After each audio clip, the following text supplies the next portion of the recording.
വേഗം വരുന്ന നമ്മളുടെ കർത്താവായ യേശുക്രിസ്തുവിൻ്റെ ധന്യനാമത്തിൽ എല്ലാവർക്കും സ്നേഹവന്ദനം. സ്വയമായി ചെയ്യുന്ന തെറ്റുകളെ മറ്റുള്ളവരുടെ മേൽ ആരോപിക്കുന്ന സ്വഭാവം ഇന്ന് മിക്ക വിശ്വാസികളിലും ഉണ്ട്. ആദ്യ മാതാപിതാക്കന്മാരിലും ഈ സ്വഭാവം ഉണ്ടായിരുന്നു.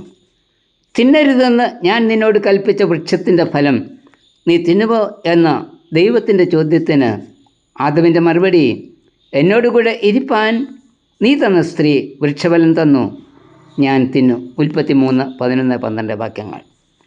ആദം ചെയ്ത തെറ്റ് സമ്മതിക്കാതെ നീ എനിക്ക് തന്ന സ്ത്രീ പഴം തന്നു എന്ന് പറഞ്ഞ് സ്ത്രീയെ തനിക്ക് നൽകിയ ദൈവത്തെയും കുറ്റപ്പെടുത്തുകയാണ് ചെയ്തത്.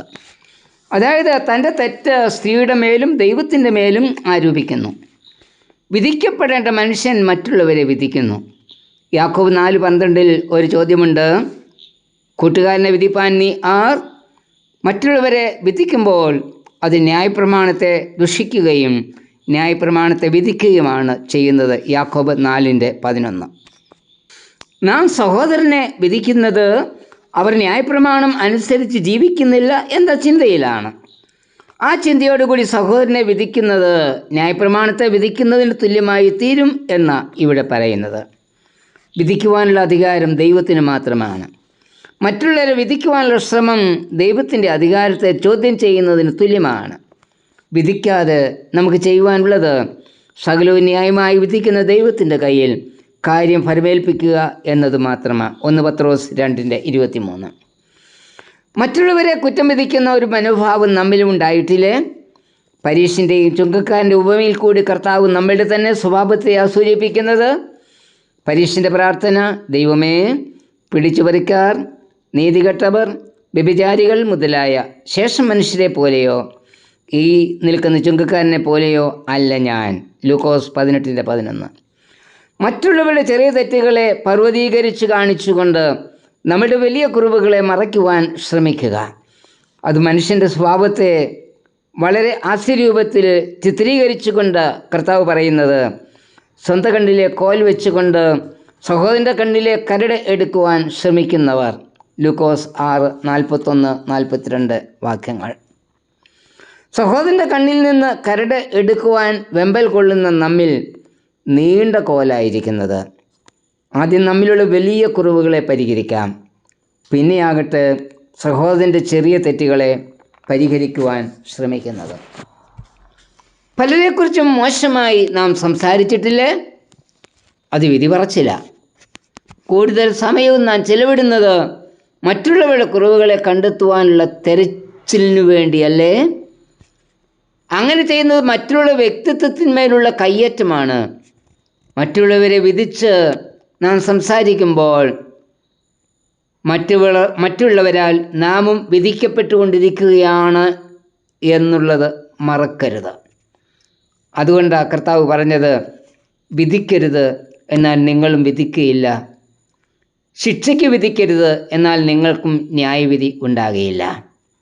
വിടുവീൻ എന്നാൽ നിങ്ങളെയും വിടുവിക്കും, കൊടുപ്പീൻ എന്നാൽ നിങ്ങൾക്കും കിട്ടും. ലൂക്കോസ് 6:37-38 വാക്യങ്ങൾ. ഈ ലോകത്തിൽ പരസ്പരം കുറ്റം വിധിക്കുന്ന എല്ലാവരും ക്രിസ്തുവിൻ്റെ ന്യായാസനത്തിന് മുമ്പിൽ നിൽക്കേണ്ടി വരും. റോമർ 14:10.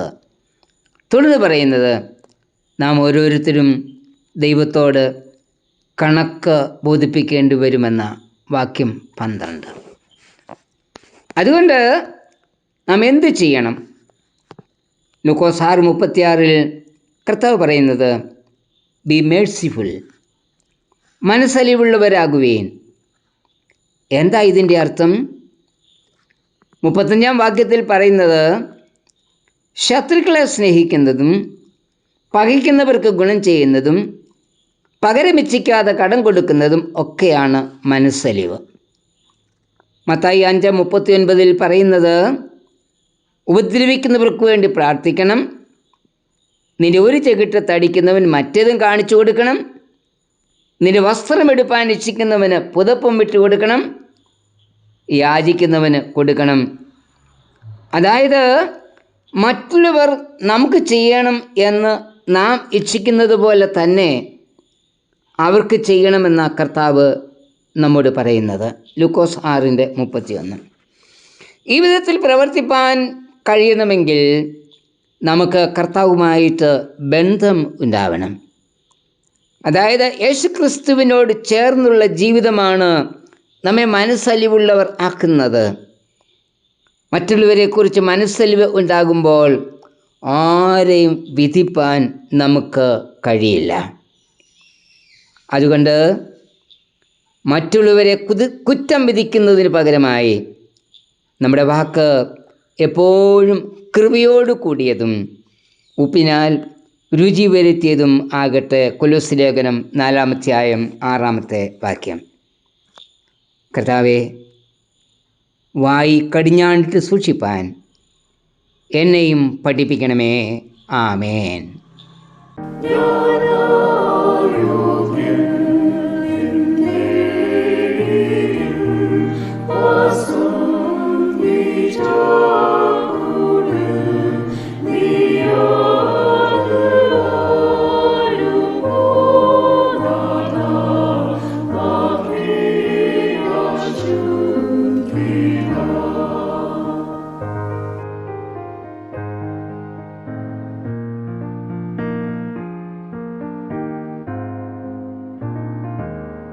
Yo